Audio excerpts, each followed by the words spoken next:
Trainee IPS Uday Krishna Reddy ఆత్మహత్యకు యత్నించారు. పరిస్థితి విషమంగా ఉండడంతో ఆసుపత్రికి తరలించారు. ఎర్రగడ్డలోని ప్రైవేట్ ఆసుపత్రిలో ఉదయ్ కృష్ణారెడ్డికి చికిత్స అందిస్తున్నారు. అటు ఆత్మహత్యకు ముందు సోషల్ మీడియాలో ఉదయ్ కృష్ణారెడ్డి పోస్ట్ పెట్టారు. తనపై వచ్చిన ఫిర్యాదులు, ప్రచారాలు పూర్తిగా అవాస్తవమన్నారు. చట్టంపై తనకు పూర్తి నమ్మకం ఉందని, న్యాయం తప్పక గెలుస్తుందని ఉదయ్ కృష్ణారెడ్డి తెలిపారు.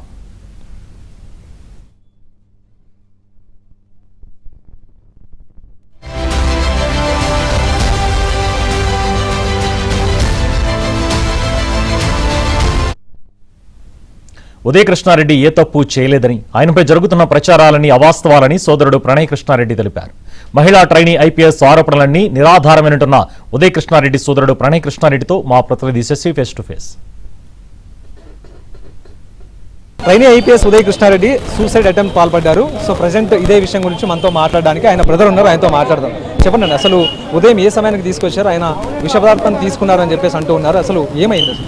6:30కి అన్కాన్షియస్లో ఉన్నారండి. ఆయన అన్కాన్షియస్లో ఉంటే 6:37 టైంలో హాస్పిటల్కి తీసుకురావడం జరిగింది.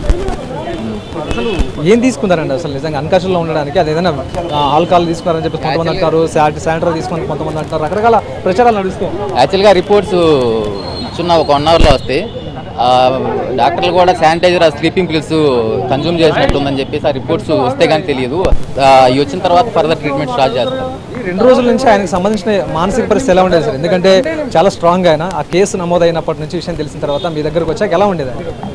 మా దగ్గరకు వచ్చినాకంటే ఇప్పుడు ఆయన చాలా కష్టపడి పైకి వచ్చారండి. చాలా కష్టపడి ఈ స్థాయి దాకా వస్తే ఒక ఫాల్స్ అలిగేషన్ పట్టుకొని పిచ్చి పిచ్చి తమ్నైల్స్ పెట్టేసి ఆయన మానసికంగా ఎంత ఇబ్బందికి గురి చేశారు తెలుసా?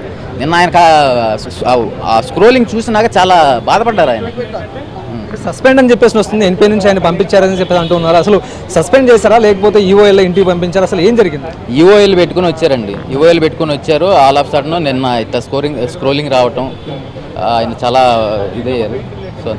ఎన్పీ అంతర్గత విచారణ జరిగింది. దీంట్లో కొన్ని సీసీటీవీ ఫుటేజ్లు గమనించారు. తర్వాత కొన్ని టెక్నికల్ ఎవిడెన్స్ కూడా సేకరించారు. దీంట్లో నిజంగా ఆయన ఇబ్బందులకు గురి చేశాడు లేడీ ఐపీఎస్ అని చెప్పేసి అంటున్నారు. ఎన్పిఏలో ఎటువంటి విచారణ జరగలేదండి. ఆ ప్రాసెస్ ఉంది, అది దాన్ని ఆ కమిటీ ఇంకా విచారిస్తుంది. దాన్ని రిజల్ట్ ఇంకా బయటికి రాలేదు. అయినా కానీ ఇప్పటికీ ఆయన ఇది చేసినట్టుగా కొన్ని కామెంట్స్ కానీ థంబ్నెయిల్స్ కానీ ఆయన క్యారెక్టర్ గురించి తెలిసిన వాళ్ళకి తెలుసు ఆయన ఏంటి అనేది. పిచ్చి పిచ్చి ఆర్గ్యుమెంట్స్, పిచ్చి ఒక కేసు తీసుకువచ్చి ఇట్లా చేస్తున్నారు.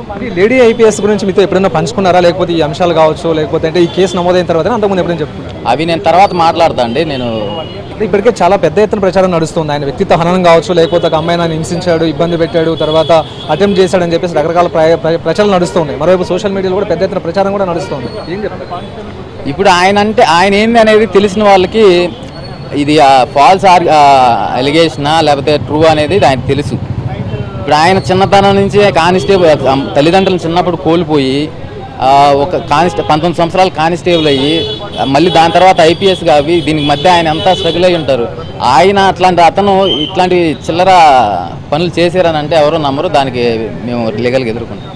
ఇప్పటికైతే ఆయన ఆరోగ్య పరిస్థితి నిలకడగానే ఉంది. మరోవైపు స్పృహలో లేరు. స్పృహలోకి రావడానికి మరో 24 గంటల పాటు పడుతుందంటూ కూడా డాక్టర్లు చెప్తూ ఉన్నారు. ఇదొక అంశం అయితే ఆయన బ్లడ్ శాంపుల్స్ వచ్చిన తర్వాత ఆయన ఏ విష పదార్థం తీసుకున్నారన్న అంశాల గురించి కూడా క్లారిటీ వస్తుంది. మరోవైపు సోషల్ మీడియాలో జరుగుతున్నటువంటి ఈ అవాస్తవాలన్నీ ఇవన్నీ అవాస్తవాలు, ఎక్కడా కూడా ఇందులో నిజం లేదు. ఆయన వ్యక్తిత్వాన్ని హననం చేయడానికి ఆ ప్రయత్నాలు కొనసాగుతూ ఉన్నాయి తప్ప ఎక్కడా కూడా ఆయన తప్పు చేయలేదు. చాలా కష్టపడి కానిస్టేబుల్ స్థాయి నుంచి ఆయన ఐపీఎస్ స్థాయికి ఎదిగారంటూ ఆయన బ్రదర్ చెబుతూ ఉన్నారు. ఓ టు స్టూడియో.